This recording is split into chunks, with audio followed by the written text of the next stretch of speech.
You wake up at 4:30 a.m. to the sound of your fifth alarm. You're exhausted, but you drag yourself out of bed because successful people wake up early. You force down a green smoothie that tastes like lawn clippings because some wellness influencer said it would detox your system.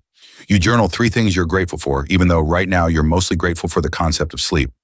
By 7 a.m., you've meditated for 20 minutes while mentally planning your grocery list, crushed a HIIT workout in your spirit, listened to a self-help audiobook at 2x speed, planned your entire day down to 15-minute increments. Yet as you look in the mirror getting ready for work, all you can think is, I'm still not doing enough.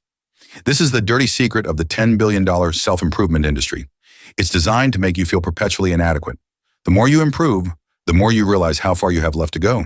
The finish line keeps moving, and you're always behind. I know this feeling all too well. For years, I was addicted to self-improvement. I read every productivity book, tried every morning routine hack, and optimized every aspect of my life. And you know what happened? I became absolutely miserable. The constant pressure to be better was crushing my spirit.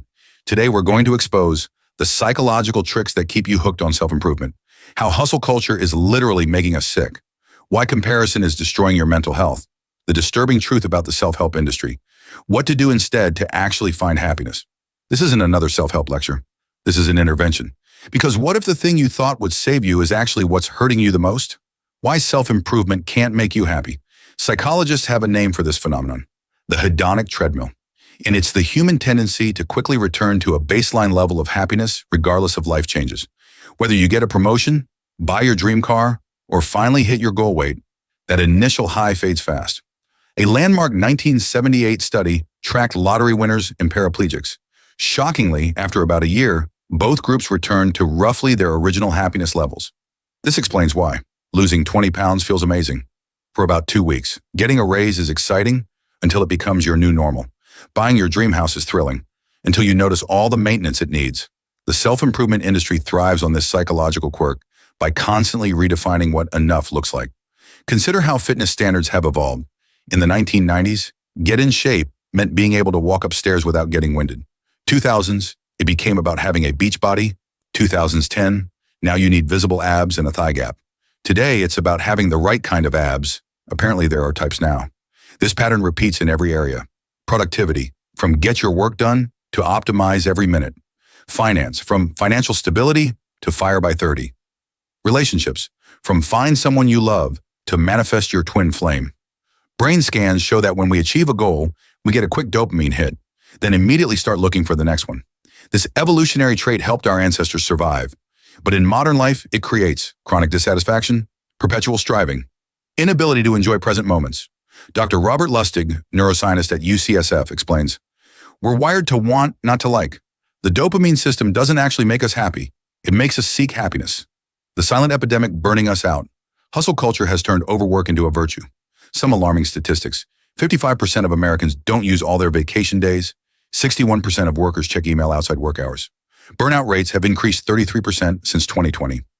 Yet we glorify this behavior with slogans like, no days off, sleep when you're dead, you have the same 24 hours as Beyonce. Chronic stress from constant striving leads to elevated cortisol, linked to weight gain and heart disease, weakened immune function, increased inflammation, higher risk of anxiety and depression. Dr. Gabor Mate, addiction expert, warns, we're seeing epidemic levels of stress-related illness because we're treating humans like machines. Ironically, overworking makes us less productive. Studies show working more than 50 hours per week leads to decreased output. Cognitive performance drops sharply after 5 hours of focused work. Regular breaks actually increase overall productivity. Yet we keep pushing because we've internalized the lie that our worth equals our output. How social media fuels our insecurity. Social media creates unrealistic benchmarks by showing perfect morning routines with no meltdowns, flawless bodies with no flaws, perfect lighting and angles. Overnight successes with years of unseen struggle. A study found people spend 30 minutes taking the perfect selfie, 10 minutes editing it, but compare it to others' photos in 2 seconds. Every scroll triggers. See someone's perfect life. Feel inadequate. Seek validation through your own posts. Repeat. This creates a vicious cycle where we're both the victim and perpetrator of unrealistic standards. Many productivity gurus are actually selling courses on how to sell courses, pretending to work while filming their work, using productivity as content rather than actual output. This creates a distorted reality where performative work gets rewarded over actual results. the $10 billion industry built on your insecurity. Shocking truths about the self-help industry. Many gurus have no formal psychology training. Most advice isn't evidence-based. The industry profits from keeping you perpetually in progress. Much new self-help is just repackaged. Ancient philosophy, Stoicism, Buddhism, basic psychology, growth mindset, channeled cognitive behavioral therapy. Common sense, dressed up with buzzwords. Many programs use love bombing, excessive praise early on, CVs them mentality. Most people won't do this. High-pressure sales tactics. Offer expires in 10 minutes. The power of self-acceptance. Studies show self-acceptance correlates with higher life satisfaction, lower stress levels, better relationships.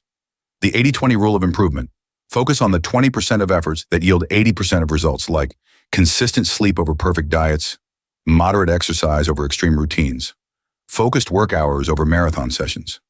Practice setting realistic standards, celebrating small wins, embracing imperfection, breaking free from the improvement trap.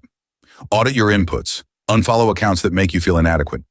Redefine success, create your own metrics beyond productivity. Embrace rest, schedule downtime as seriously as work time. Practice self-compassion. Talk to yourself like you would a friend. Remember, you don't have to earn the right to exist. You're worthy exactly as you are. Now I want to hear from you. What's one area where you're going to ease up on yourself this week? Let me know in the comments. If this resonated with you, please share it with someone who needs to hear this message. The best improvement might be learning to accept where you are right now